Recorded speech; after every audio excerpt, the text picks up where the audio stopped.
It was Ricardo Salinas that was all over the internet when you Googled for a Bitcoiner. He's the owner of 24 companies, 170K employees all over Latin America. I'm not a banker myself. I find myself among investment managers in one of Switzerland's top banks. Does Bitcoin fix everything? I mean, where would you say the corruption of the system began? Started with the establishment of the Bank of England, yeah.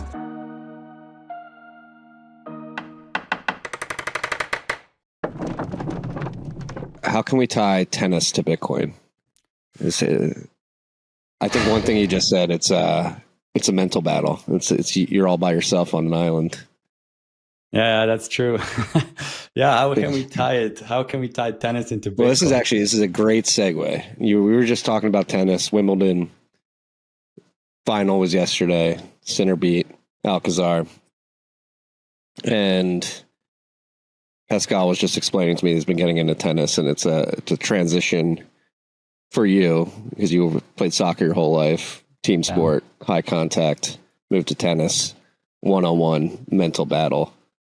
I feel like this is something Bitcoiners know all too well. The internal mental battle. You're basically know something that most people in your immediate life do not understand or grok, and you're constantly battling, volleying with them. Yeah. Trying to explain why Bitcoin can lead to a potential enlightenment, which you wrote a whole book about. Yeah, exactly. Now that's actually a good way to segue into this. Yeah, I mean, the mental struggle is real with Bitcoin for sure. I mean, I've experienced it my entire life, or like my entire life, like the last 9 years, I would say. Like it's just been. Yeah, you come across this thing, it really dawns on you. And for me, I have to say, like, my Bitcoin story is really because I've been into Austrian economics. I was really curious during my university years. So it did click once I found it, which wasn't that early, 2015-ish or something, when I think I told you last time I was in Auburn, Alabama at the Mises summer school, and it clicked for me immediately, and I was like, I was hooked from the first second. And then obviously, just grasping everything. The more you get to know, you want to talk to people about Bitcoin, and they just sometimes they just don't care, and then you have to sort of talk to yourself. And every now and then, if we have the all-time highs, the people come and they ask about Bitcoin and how to make a quick buck. And you're like, well, now is not actually the time. I want to tell you about it. Why haven't you come a little earlier? And then, it's just this struggle. And at some point I was like, okay, better just stick to myself, do my podcast, maybe do a group of people that maybe want to join me and follow along. And I'm still sort of here in Switzerland, have a small following, of a couple of hundred people, but they are now really interested. And obviously they have had the mental journey as well, and they have tagged along. But for everybody else, it's just, I feel like I could have, with the curiosity that I have, at least in my friend circle and stuff, I could have helped maybe other people financially. But in the end, it's not my obligation, if people don't want. But that's the thing, and that's why I just always try to be my own coach and learn more, and that's what tennis is about. You just you can talk to coaches, but in the end, it's with every sport, but with tennis particularly, you really have to go into the flow, and at some point you feel like now I'm getting it, and it just becomes natural, and so that's the amazing part about it as well. Yeah, you reach a level of Zen where you know the basics. You put in your 10,000 hours, and you can just sort of operate. That's where I feel like today, especially as it pertains to Bitcoin, I found my Bitcoin Zen. We're meeting at another all-time high, currently sitting like right under $122,000 per Bitcoin, which is it's not really hard to imagine, but it's like, we all think this day is going to come. Yeah. And we've been proclaiming that it's going to come for many years, but now it's here. It's like, holy crap, Bitcoin's $122,000.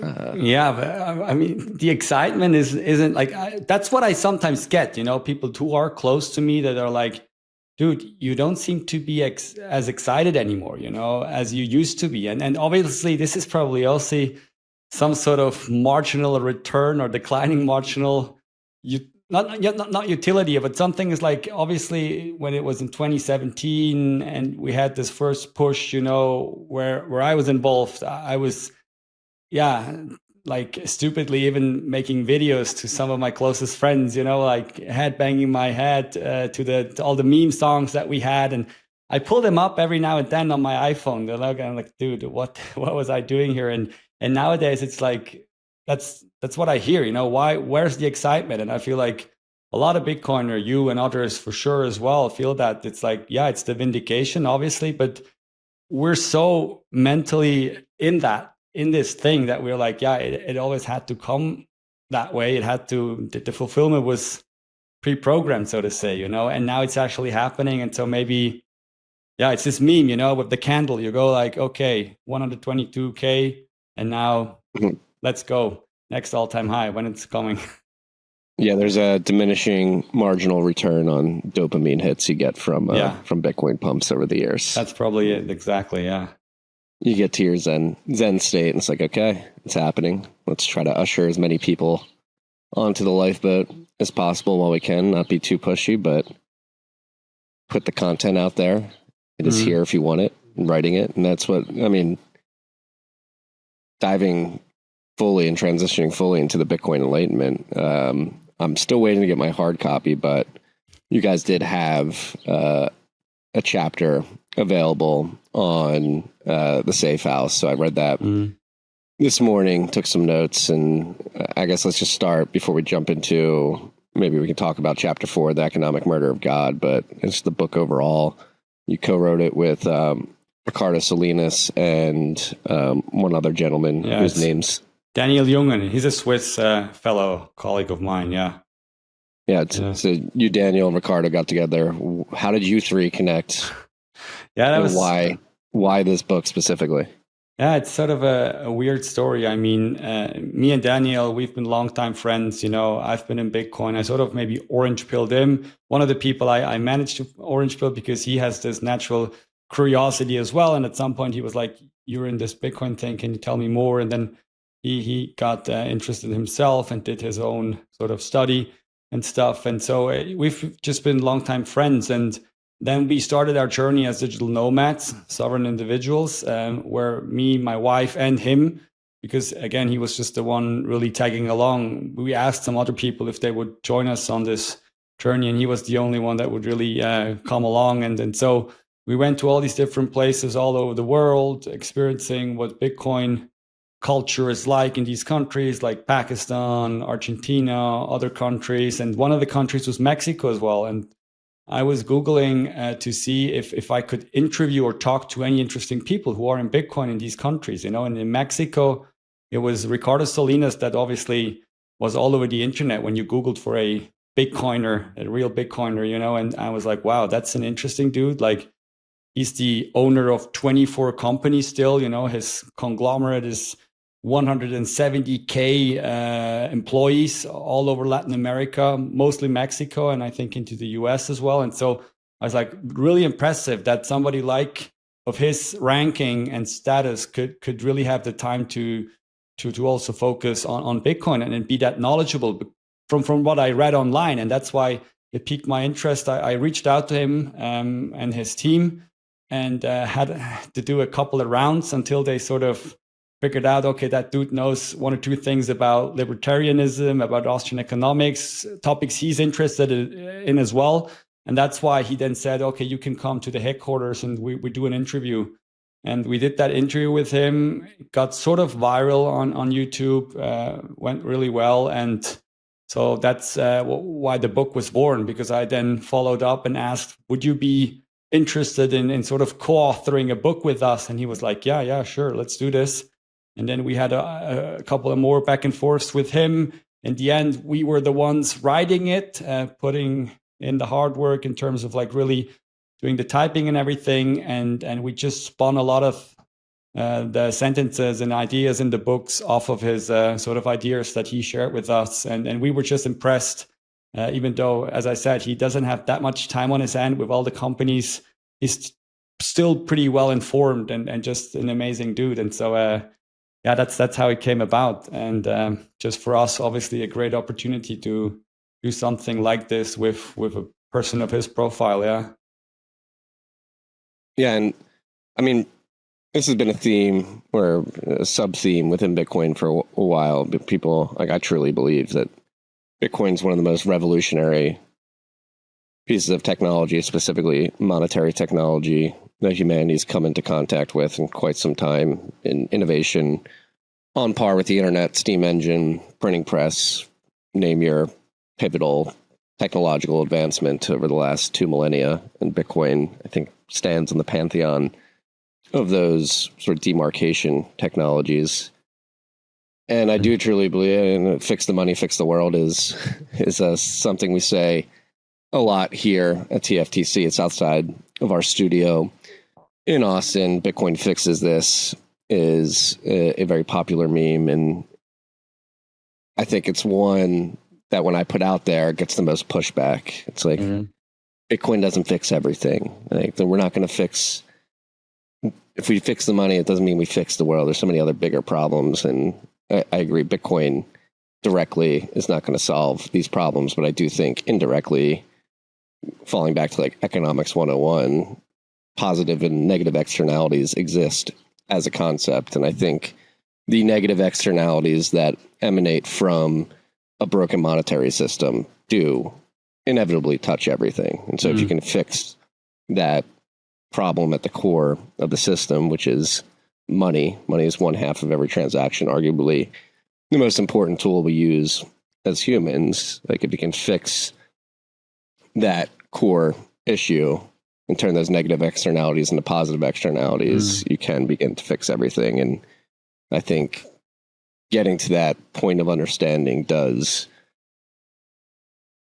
it sort of, you need to have this enlightenment moment personally to get to that point. Yeah. And before you even get to that enlightenment point, most importantly, and what I can grok from chapter 4 from the book, is you have to understand how everything got broken and the core of the system. Yeah, exactly. Yeah. Forked.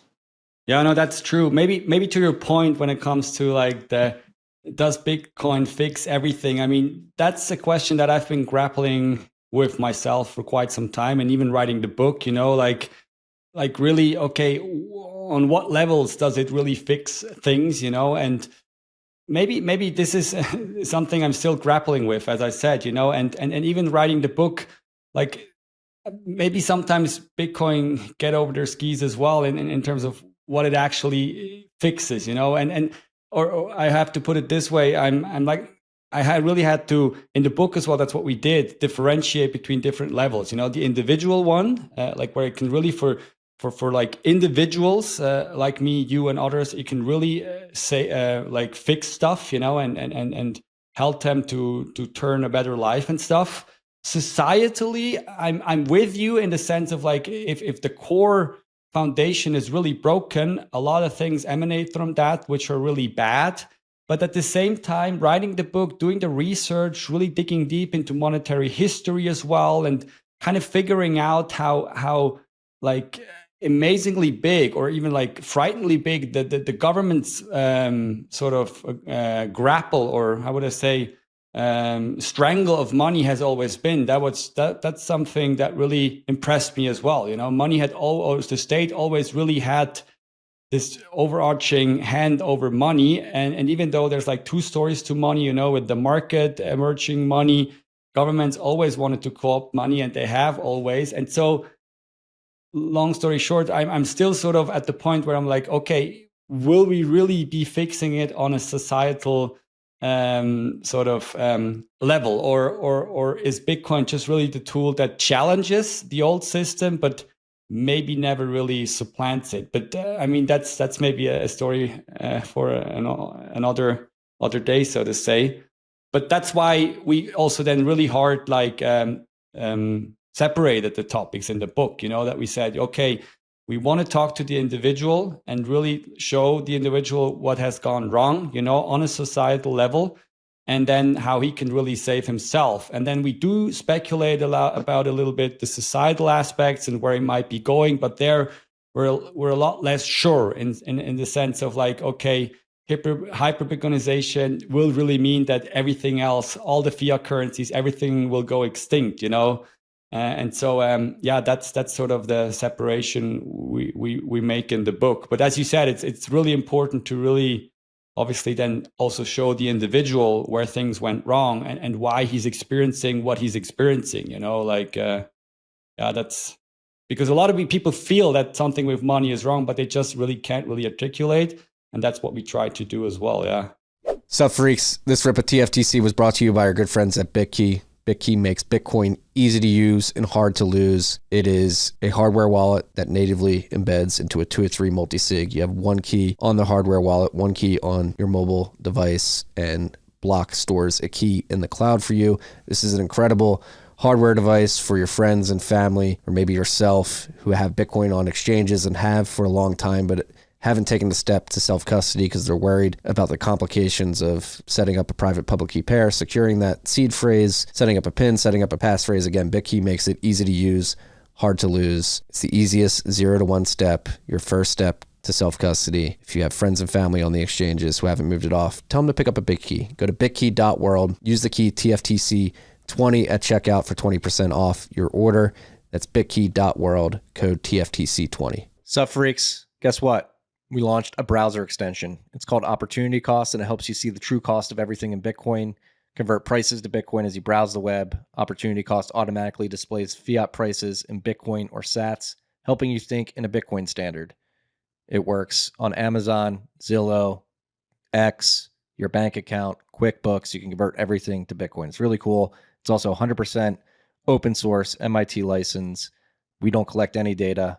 All of the conversions happen in your browser on your local device.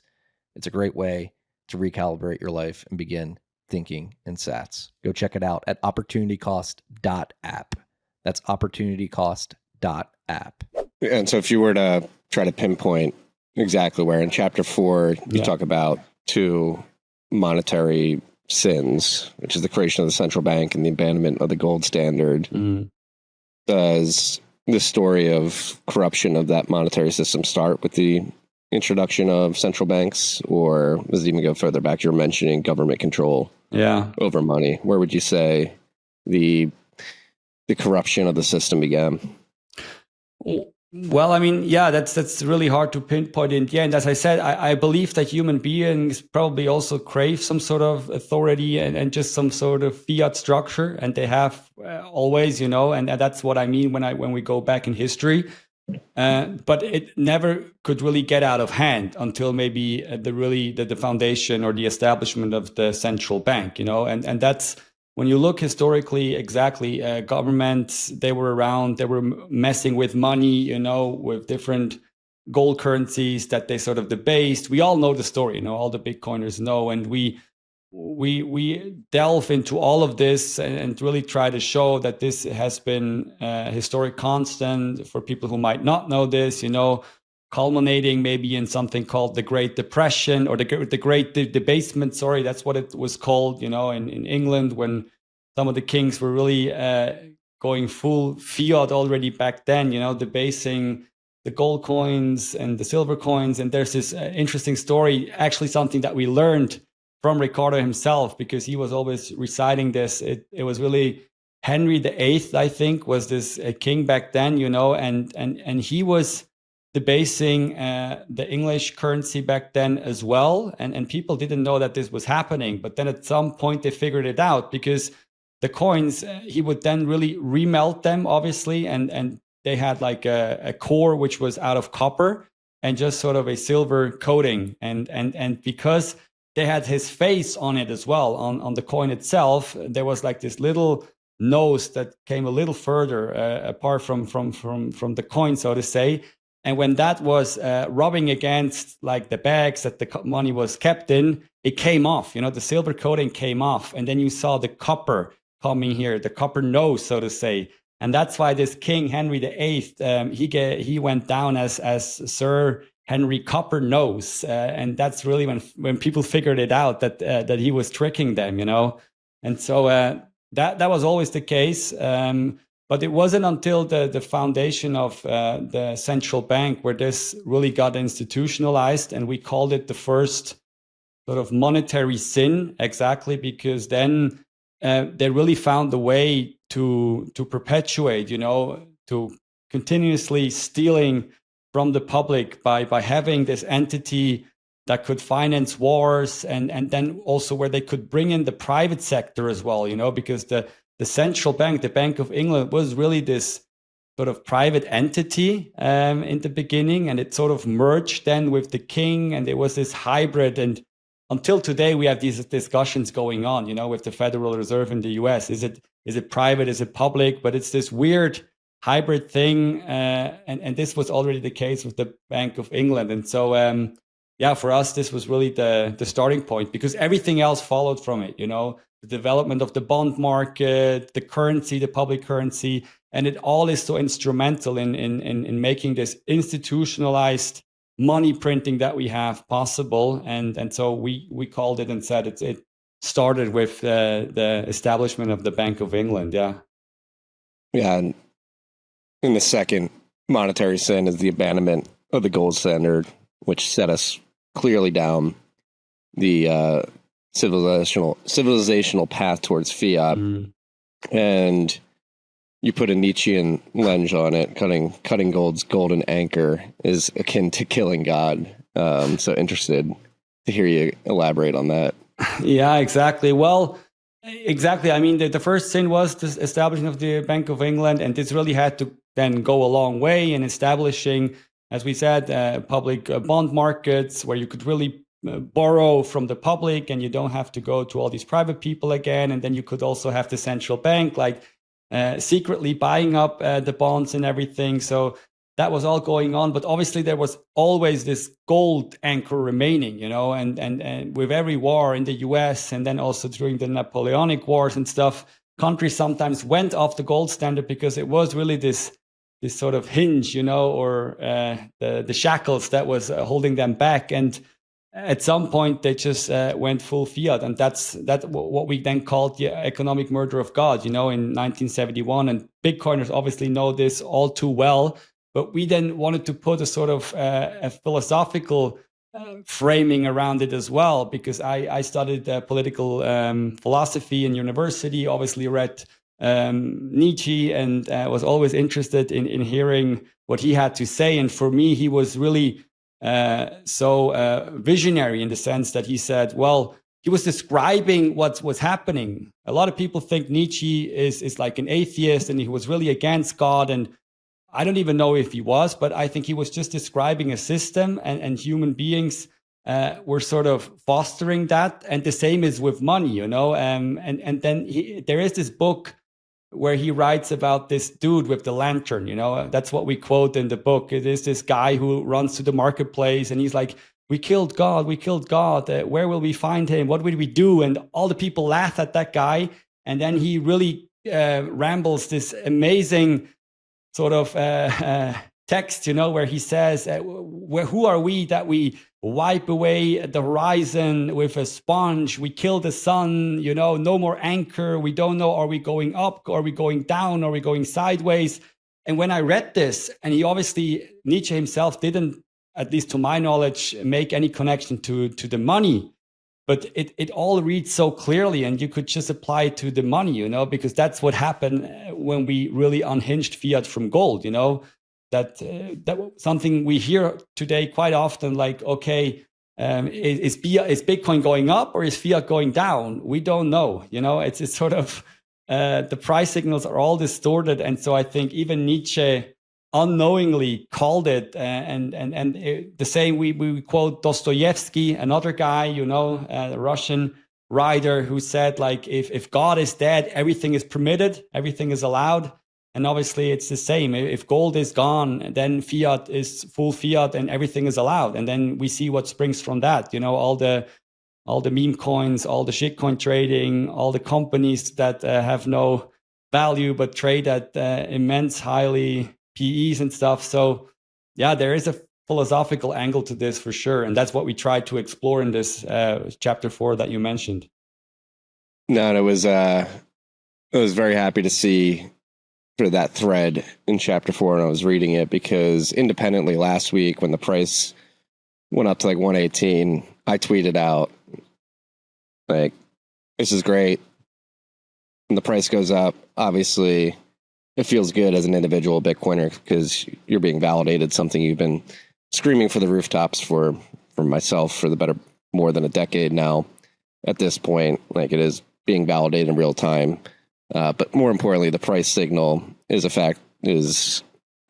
signal that other people are getting it too. And we're getting closer to the point where we're bringing back monetary sanity to the world. And I did specifically use the phrase, like, we're going to anchor the global economy back to reality, which I think many people don't realize. And they intuit it, they understand it, that things are wrong and things are getting more expensive. And even though we live in this incredibly advanced, technologically advanced society with the internet, we're streaming from different parts of the world right now. We'll upload this in high definition.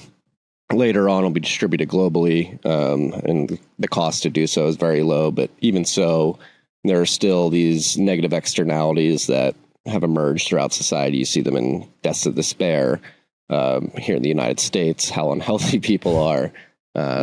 There is an argument to be made that some people are getting stupider. We've got birth rate decline in developed countries around the world, and it just feels like there's this odd feeling that we're untethered from reality, and all these negative things are extending from that. But I do hope that Bitcoin adoption increasing, which is evident by the price going up, does send the signal like, okay, this is the money we should be organizing around. And if enough people do that, you can anchor back to reality, bring opportunity cost back to the economy, and force better capital allocation decisions that lead to better outcomes for everybody. But and I think you guys dive into this in chapter 4 too, but I think the best way to describe the sort of intuited knowledge that things are wrong, but you can't really put your finger on, is the fact that we live in a world that is measuring things with Wittgenstein's ruler,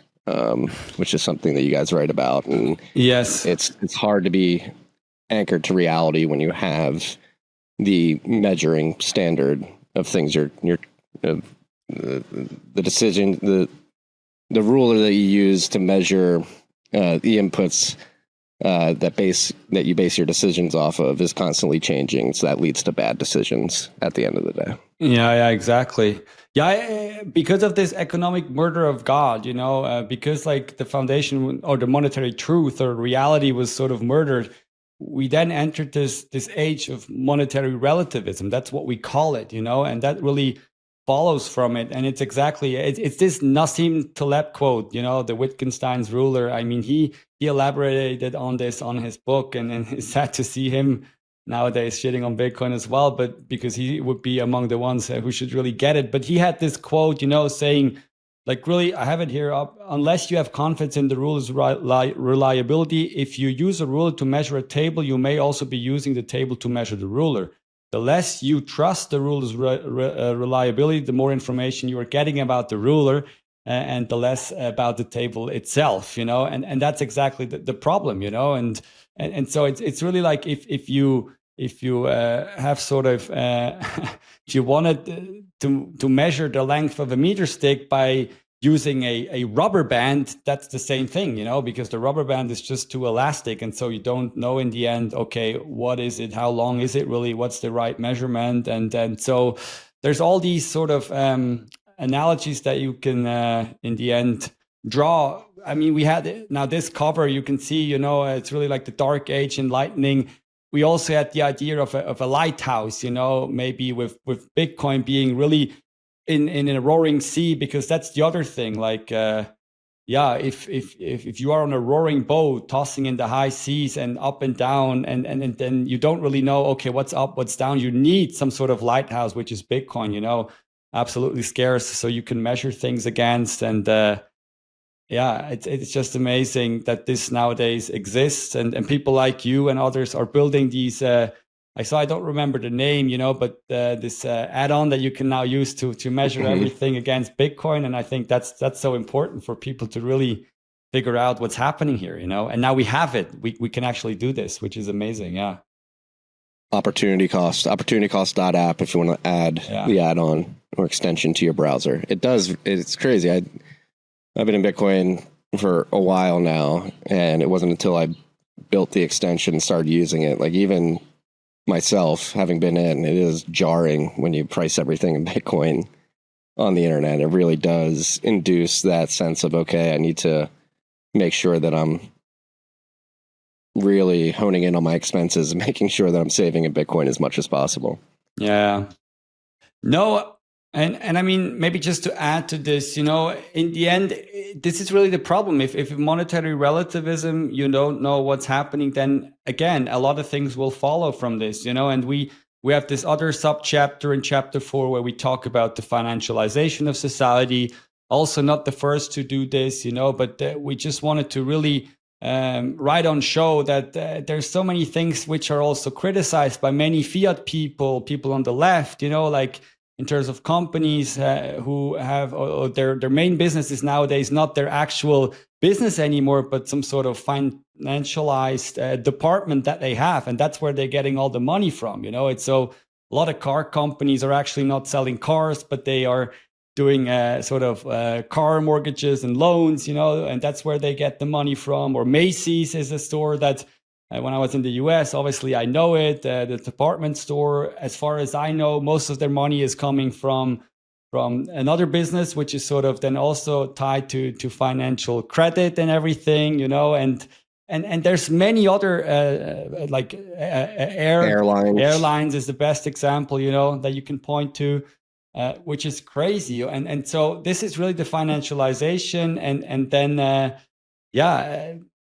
lot of people don't see this, and they pinpoint something maybe superficial and don't see it for the real costs, and that's the problem that we wanted to address as well. Yeah, and something as we're diving down this thread of the conversation, I think that's one of the harder things being in Bitcoin is people will ask, like, all right, like, and I think the one word sort of rebuttal that people will put out there that highlights this overarching question of when will we know we're on a Bitcoin standard, or more importantly, if it's not now, when will Bitcoin be reliable as this ruler, right? And the one question is like, no merchants, I can't spend my Bitcoin anywhere, so therefore it can't be money.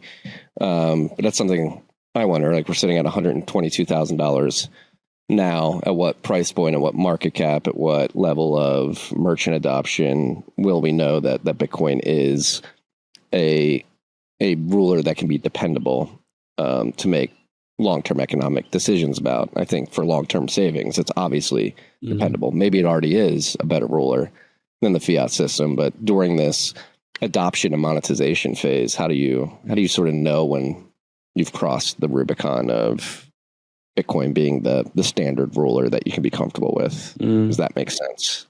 Yeah, I know. I mean, it's probably a hard question to really answer and to say again, and it goes back to the point that I was making earlier in terms of like individual wise and then society wise, like I don't want to judge for society, and it's really hard to really also extrapolate and really pinpoint and then say, okay, at this point in time, maybe all of society will sort of use this ruler and they will have adopted it. And I hope that this will happen, but I'm just not really sure. And I don't want to sort of miss the forest for the trees, like all speculate about when it's going to happen in society.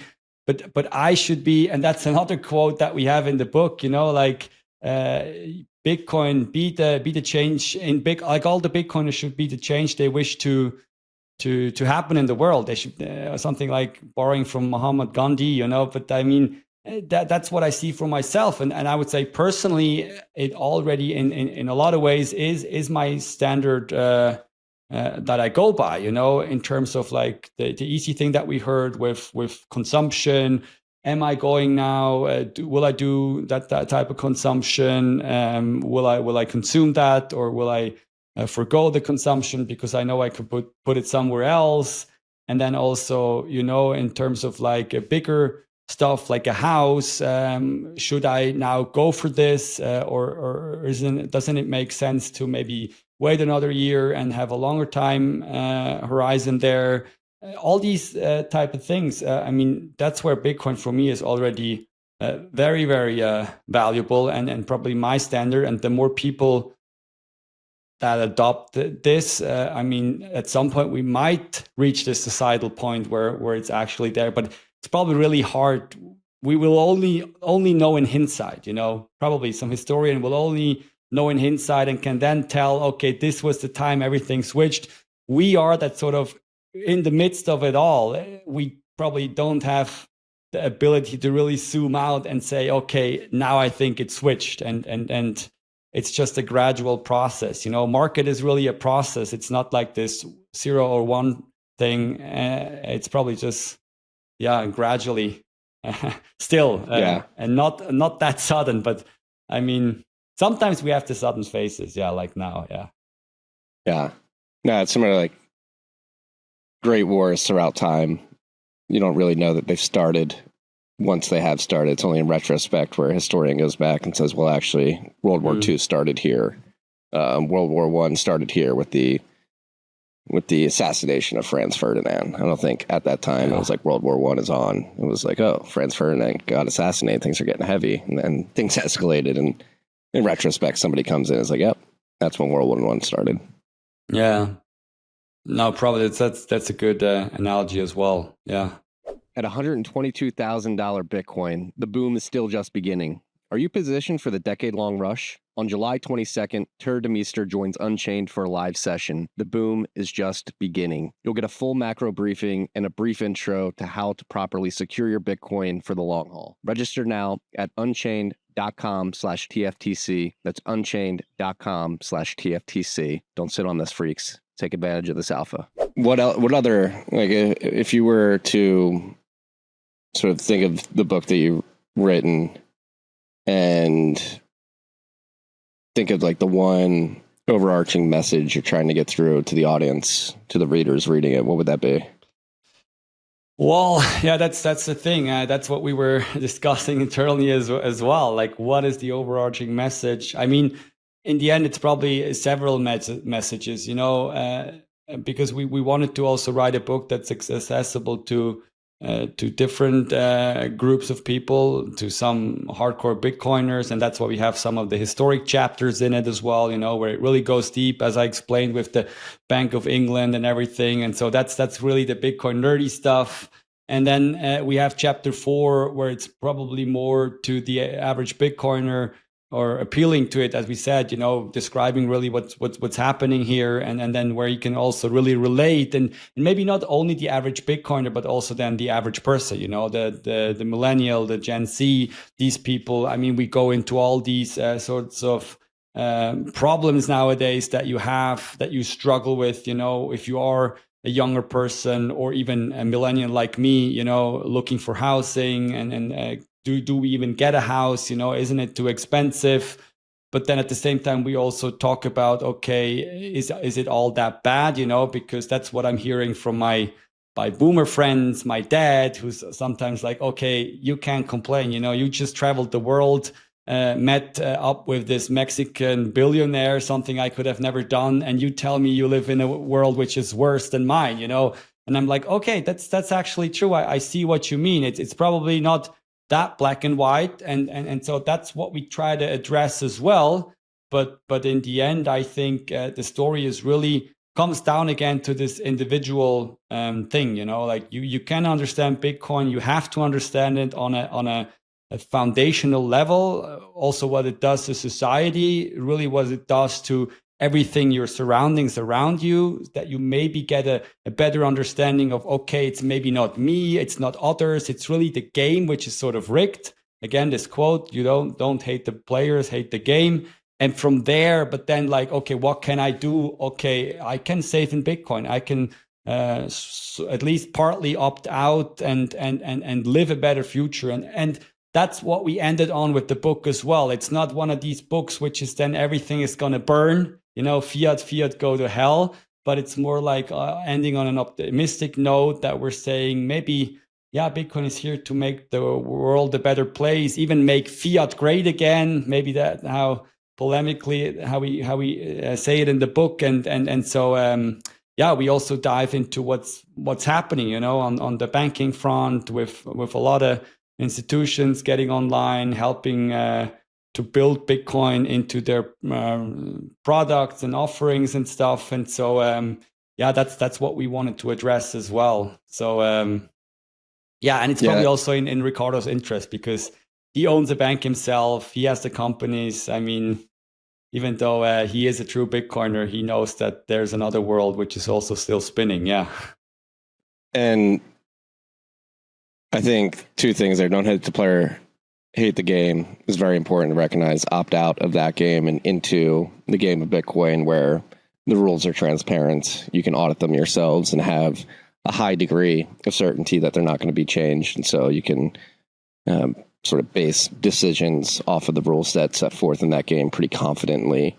And then the other thing is this sort of integration of Bitcoin into the institution. And I'm just happy you brought that up because I wanted to touch on that when you consider what's happening today and what's happened, I would say, over the last year and a half since the ETFs launch, is you've had this different sort of archetype of new Bitcoiner come to market, which isn't an individual. It's typically a corporation or an institution that is made up of individuals, but operates on a completely different order of magnitude in terms of capital flows and just access to capital that can flow into Bitcoin. So like on that note, with what's happening right now, obviously here in the United States, Trump administration seems very keen on fostering the Bitcoin industry in the United States.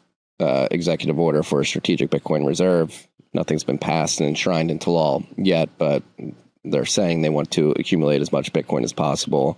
Obviously, the trend of Bitcoin treasury companies, people following in Michael Saylor in Strategy's wake, beginning to accelerate. We're seeing them pop up not only here in the United States, but around the world. You've got other nation states adopting Bitcoin, most famously El Salvador, where you have the President Bukele, sharing screenshots of the gains the country's made in Bitcoin since they started accumulating it. Obviously, we've got Bhutan up in the Himalayas, which has been mining Bitcoin and using it to their advantage. Different archetype of buyer. Institutions, not necessarily individuals, but institutions are made up of individuals at the end of the day. Yeah. Like, what do you think about this sort of archetype of new buyer and new demand source for Bitcoin as we head into the second half of 2025? Yeah. I mean, it's very interesting to see. And for me and for us in the book, and we dive into this as well, it was sort of inevitable, because I feel like some people structure like the Bitcoin's journey into these several sort of stages. You had like the early adopter stage, or like even before you had all the nerds and techies, then the early adopters, then the finance people. It was all the individuals, the retailers that were first, which is really neat about Bitcoin. It's probably the only industry where this really can happen. It's not the institutions first. But then at some point, obviously, and I think we reached now this threshold where with 100K, it's really people who have been in Bitcoin for maybe 5, 7, 6 years. They made probably astonishingly amounts of wealth as well, even sometimes life-changing stuff. And they have hodled through all these troughs and the ups and downs. And I mean, they are now feeling ever more compelled to act out their beliefs, and pushing for the adoption of Bitcoin.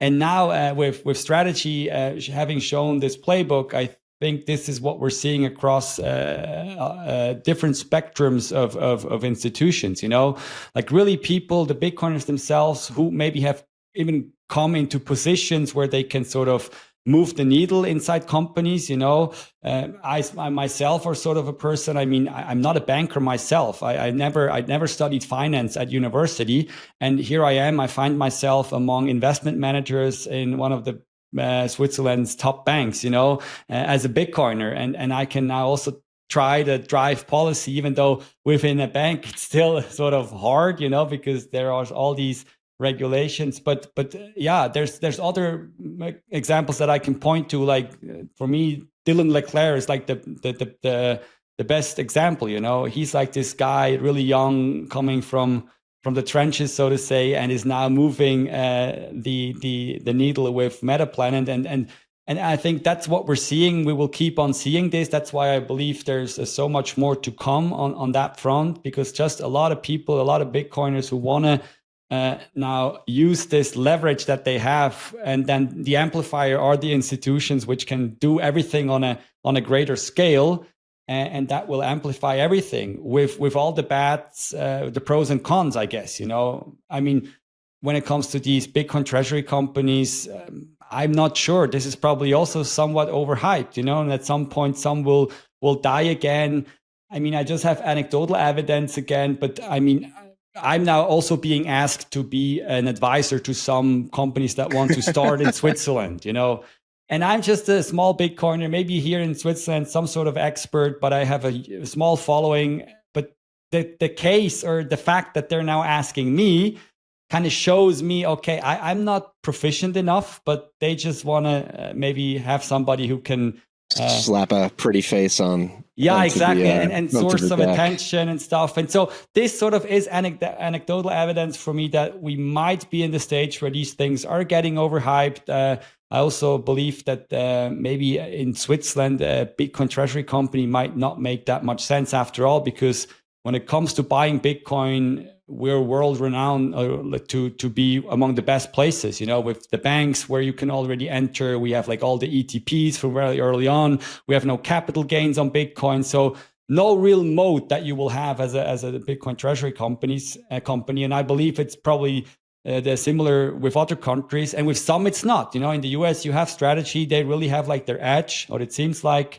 In Japan you have Metaplanet; they have some sort of regulatory arbitrage that's going on there. So in some countries it might work, but not in all. And so, yeah, I mean, it's always the same. It's pros and cons to everything, but I think it's just not going away because of the force that we describe in the book, you know, with all these hodlers that really want to be the change that they want to see in the world, you know? Yeah, it's funny. It's the chat behind the scenes in the industry right now is like, particularly for podcasters, is like, when are you going to join the next treasury company? Yeah, I was waiting for you to join soon, you know? To all the listeners out there, if I ever join one, it's a sign at the top. My timing is not great, and I'm not fit for purpose for that type of role. I like to talk about Bitcoin. Doesn't mean I'm an expert at capital market arbitrage. Yeah, I don't want to piss on anybody particular, but even in the US, you might know who I'm referencing, but there are other people, you know, big podcasters who now are wearing a hat, you know, and there's like some company name on it. And so I'm like, okay, this looks a little toppy to me as well, but we'll see. Maybe not. Maybe this time is different after all. We shall see. I'll be happy just to do what I'm doing here at TFTC in 1031. That's enough for me. I don't need to join a treasury company, but it is insane. Like, another thing I was thinking about as we were talking about, like, institutions are made up of individuals, and as Bitcoin monetizes, the price goes up, and the individuals in Bitcoin get wealthier. They can influence policy. They can deploy capital to build companies and goods that they want to see in the world. They can get politically active, whatever it may be. And this reminds me of a presentation that Tur Demeester gave in Austin early last year during a Bitcoin urbanism meetup. It might have been 2 years ago now at this point, but it is a pretty wild stat. Like, as Bitcoin does a 10x every 4 to 6 years, whatever it averages out to be, like, the amount, the steps individual Bitcoiners make into the top 0.1, top 0.01% of the global wealth ladder increases. And I think what he said during that presentation was, I don't think we realize how quickly we're going to get to a point where, like, the 0.01% is made up of like 50% Bitcoiners. And then you can really begin to use that capital that you've saved and accumulated to change the world for the better, which is incredibly optimistic in a good way. Not overly optimistic, not naive optimistic, but it's an optimistic view of the future where you found this thing, you found it early, you put in the hard work to understand it, make money to buy it, accumulate it, and hold it for a long period of time. And then maybe that is the path to fixing all these things, is enough Bitcoiners who are philosophically and ideologically aligned getting to a point of wealth where they begin to deploy that capital and fix the systemic issues in the system.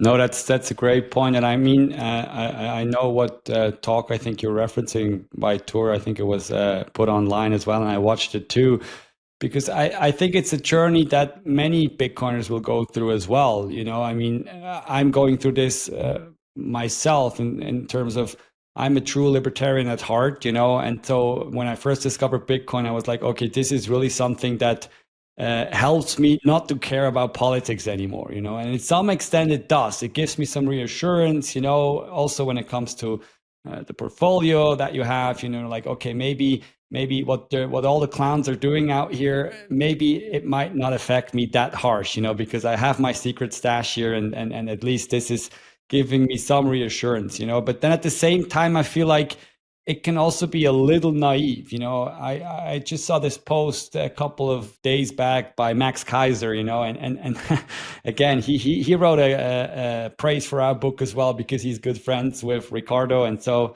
don't want to shit on him at all. But he was like, he had this meme sort of, without Bitcoin, I'd be forced to care about politics, you know.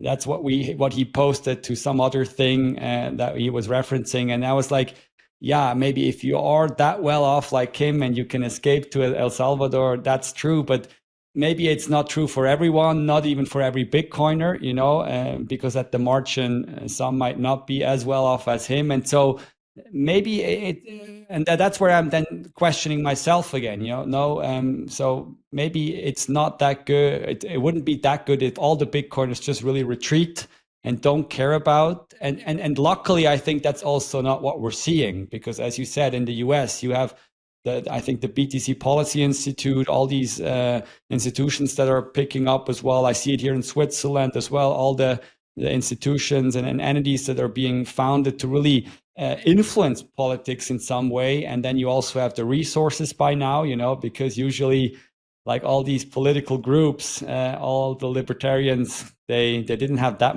much money, but nowadays they have it, and money sort of moves some things at the margin as well. And so I think that's really interesting. I'm looking forward to see what influence Bitcoiners will have, you know.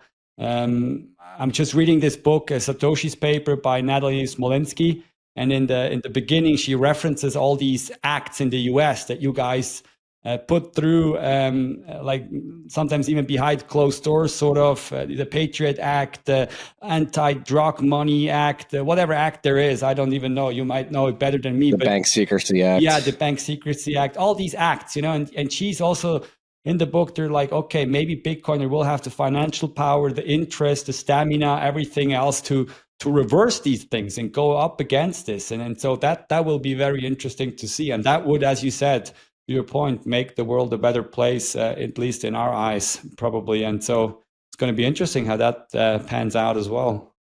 Yeah, you may not care about political power, but political power cares about you. It's for somebody who's definitely slanted more towards libertarianism, that it's a hard thing to come to grips with. But I think you have to realize you're in a game and you're an actor in that game, and you may not like the rules and want to opt out. But if you're looking for the optimal outcome, you probably have to play ball to a certain extent. And I think Bitcoiners, particularly here in the United States, have really woken up to that in the last 3 years and began to.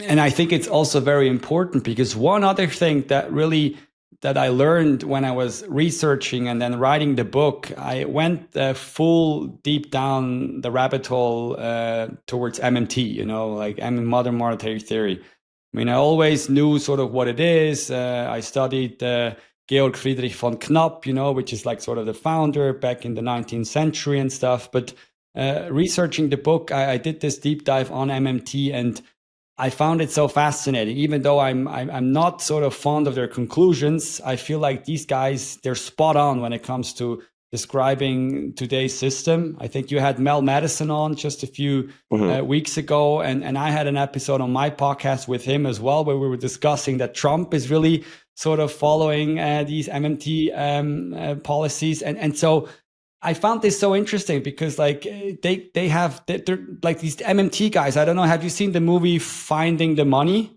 You know, this documentary. No, I can I haven't really, watched it yet. yeah, I can recommend it because like it's, as a Bitcoiner, I could sort of relate, you know, because they have been jumping through similar hoops in terms of like they're being called monetary fringe people and cringe, you know, and so everybody laughs at them. But then when they really go talk to people and they sort of not orange pill, but MMT pill them, I mean, they sometimes really manage this, you know, because they're like, okay, we're in fiat now, and then they make all these sort of promises as well, you know, because with MMT you can finance everything, no sort of lack to the money that you can create and stuff. And so, as I said, even though I don't really can subscribe to this theory in terms of like morals and philosophy wise, I feel like this is just what's going to happen in the fiat system. You know, these people are going to be ever stronger voices, and maybe if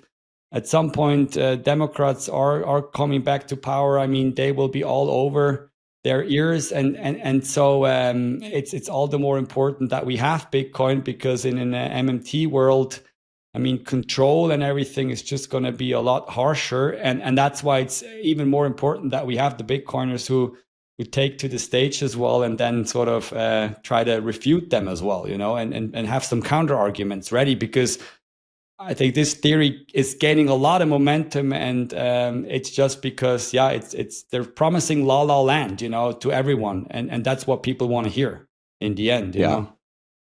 And the rules of the game are such that they can, like, it's in with the realm of possibility in that rule set, and so they can go effectuate what they want to happen, which is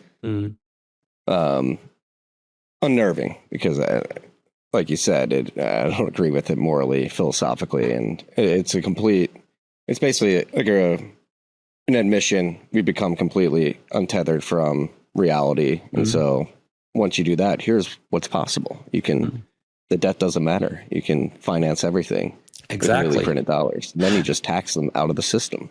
Yeah, but the thing to me is, and like a lot of people, like we call them the useful idiots, you know. I mean, they might just happily go along with this, you know, because for me, the pandemic or plandemic or whatever you want to call it was like a perfect example for this, you know. Like a lot of people just went along with it, they didn't care, and so I think the same might be happening there, especially if these economists and politicians who are influenced by these economists are then promising them the entire world, you know, by, okay, we can get rid of climate change, we can get rid of this, we can finance everyone just because the money doesn't matter. We just sort of have to mobilize the real resources, because that's what they can't print, you know, not yet, you know, at least that's not possible. And so, I mean, I think people will just go along with it, and then, yeah, the system itself will need more levers to pull to sort of steer people into the right direction in terms of providing the real resources. That's why the control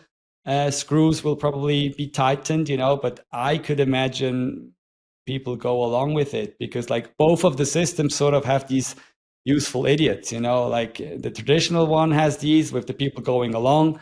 The Bitcoin system also has these useful idiots, like all the crypto people who buy into crypto and then end up being Bitcoiners, or they start out as like useful idiots, and then this also helps our cause in the end, because more money is like initially coming into the space. And so, yeah, I think this will probably be the defining battle going forward for me, you know, MMT versus Bitcoin, like philosophically again. But I just think the more I studied it now, I wouldn't just laugh it off anymore, because I think it's a serious development, and will only catch more and more fire. At least that's what I think. Yeah. Yeah, I think you only have to look at the front runner for mayor of New York City to Yes. see that it is Yes, certainly gaining in terms of influence. he's in this documentary as well, and yeah. Is he? I have to watch this. I think so. Yeah, I think it's he is in there as well, or at least like one of his advisors. Yeah, so it is interesting. It is. Another thing I wanted to like come back on, because you brought it up, like Max down in El Salvador, and this idea of like flag theory, like just when shit hits the fan, just leave where you grew up and go find like-minded Bitcoiners somewhere on an island around the world, build your citadel. Like that is always internally, like I've paid credence to it in the past, but as I've gotten older and had children, I find it like just like untenable for me personally. As somebody who has a pretty strong nuclear and extended family, like the idea of like abandoning where I grew up from, like I was telling you before we hit record, I just moved back to my hometown of Philadelphia, partly for this reason, is my family's there, my extended family, my friends that I'm still really close with, who I grew up with, are all there. And this idea of just abandoning your roots to go find like-minded people elsewhere just has never sat well with me. And maybe it's naive, maybe it's idealistic, but I do think there is credence in being that individual who gets Bitcoin and understands, or likes to think that he understands, a lot of the what's causing the problems and the strife and how the game is messed up in the world, to sort of put the flag down and say, no, I'm going to make sure that where I grew up, my home, does not just get washed in the wave of fiat debasement and fiat politics, and put up a fight to try to slowly but surely convince people that, hey, there's another way to do things, and Bitcoin's part of that way.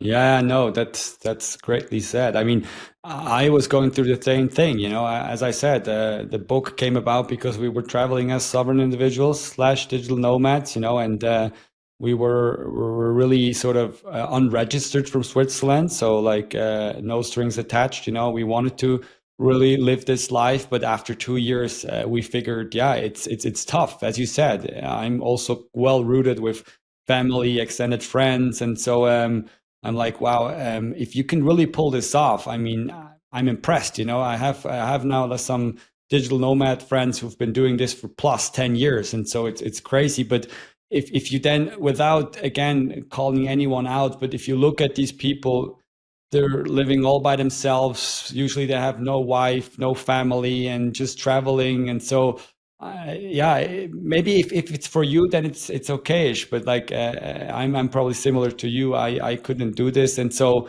yeah, going back to where your roots are, and really try to make a difference. Like maybe, for example, Peter McCormack, who's really now trying to get his city around and investing in this soccer club and everything. That's another legacy that you can leave. And so, again, I mean, Bitcoin gives you the optionality, in both ways. And that's what I like about it. And so, everyone to each his own, I guess. That's what it is. But I'm with you on that. Yeah. No, I think that, I mean, maybe that's the most important point to get out of your individual Bitcoin enlightenment, is that it gives you that optionality, which is far preferable to the lack of optionality that exists within the fiat system today. Yeah. No, that's definitely that's something. This optionality, which is, I think, what freedom is for me eventually about. Like you get the options, you get to choose, and exactly, that's also coming back to this whole MMT thing. I mean, yeah, I do understand where they're going, but in the end, as I said, if you can only print the money and you cannot print the real resources, you have to source it from somewhere. And usually this only goes through like soft force, or they're even hard force, and then you sort of have to mandate stuff, and you have to get people to work in healthcare. And that's why, because that's where you're spending all the money. And so the resources has to sort of be transferred there and channeled into these industries. And so it's all through force, and in the end, exactly that's not what my philosophical underpinning and belief is about, and then that's what I prefer about Bitcoin. It really everyone is adopting it freely, and it gives you the choice to either live this nomadic lifestyle or go back and become a tribal Bitcoiner in your family. And we have a sub chapter on this on the book as well. It's exactly this in chapter 7, where we talk about this dichotomy, or just like the citadel versus like maybe the nomad, or so it's probably going to be the future will have both, I guess. I would agree there. I'm not fucking leaving. Yes, I'm not leaving. This has been great. Where should we send people? The Saif House? Yes, in the end, it's the Saif House. Yeah, that's where you get the book. It's also on Amazon for anybody listening from Europe. I guess Amazon.de from Germany is probably the best site, because then you get no shipping costs. I don't know if we have figured it out on Amazon.com yet, but if you're from the States or internationally, like, it's the best place is probably to go and order it from the Saif House, because there it's the highest quality books that you get, also in terms of wrapping and everything. I mean, Saif is really making sure this is high standard. Yeah. Saif, building out a publishing empire, one book at a time. Yes, he is. exactly. Yeah. You're in great company at the Saif House. Yes, yeah, that's for sure. I mean, it's amazing. It's. I mean, I would have never imagined that we will ever publish a book through Saif, but I mean, Ricardo being a huge fan of his, and that was maybe his biggest requirement. Write a book which is close to the Bitcoin standard. And we were like, dude, this is quite some pressure that you're putting on us here, and obviously we didn't want to rewrite everything that Saif has already written, and that's why we tried to, with the philosophical angle that we talked about, with the historical angle that might not have been addressed so far, and so in the end, I hope we did it. But it's such a privilege to be on board with him, so can't complain for sure. Well, thank you for writing the book. I'm going to wait for my hardcover to show up. I'm a physical book maxi. Nice, yeah. To finish the rest of the book beyond chapter 4, but no, I think this message is incredibly powerful and important. I mean, there's many different ways through which people come to Bitcoin. I've long been an advocate of the more content, the more angles on Bitcoin education, the better. People often ask me, as somebody who's been podcasting about Bitcoin for 8 years now, like, you ever get triggered by all the new Bitcoin podcasts coming to the market, all the new books? I'm like, no, the more the better. Each individual has something that they connect with differently, and the more angles you're sort of describing the problem and the solution, the better. Yeah, it's true. The less we get to, and we don't get to print any Bitcoin at all, the more we have to print Bitcoiners like you and me, or like we have to print Bitcoin podcasts. And so everything else is probably fine. So keep them coming. All right. Well, Pascal, I hope you enjoy your night. And freaks, go pick up the book. Put it on the bookshelf. Read it. Spread it, and I'm sure we'll catch up this fall as well, because there's going to be a lot going on. Great, Marty. Thanks for bringing me on. Keep up the work as well. And too bad I don't get to see you in Riga, but maybe, as you said, in fall or somewhere else. Bitcoin is still a small world, at least among the core Bitcoiners, I'd argue. So every now and then we get to meet. We'll run into each other somewhere. Sure. Somewhere around the world at some point. Exactly. Cool. Thanks a lot. Have a great one. Thank you. You too. Peace and love, freaks. Freaks, thank you for listening to the show. I hope you liked it. If you did like it, please make sure you subscribe, rate, review the show. It helps us out a lot. And also, if you like these conversations, I've come to realize that many people listen to the podcast. They don't know we have another sort of layer of this media company. We have the newsletter, the Bitcoin Brief. Go to tftc.io. Make sure you subscribe there. A lot of the topics that are discussed on this podcast, I write about 5 days a week in the newsletter. We also have the TFTC Elite tier. If you sign up for that, become a member, We have a private Discord server for the elite freaks out there where we're dropping ad-free versions of this show and having discussions about everything we talk about. A day early. Logan wanted me to make sure if you want to get the show a day early, become a TFTC elite member, you will get that.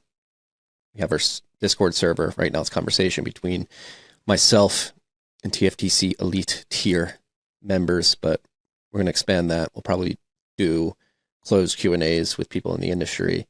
I may be doing Macro Mondays. So join us. Go to tftc.io. Subscribe.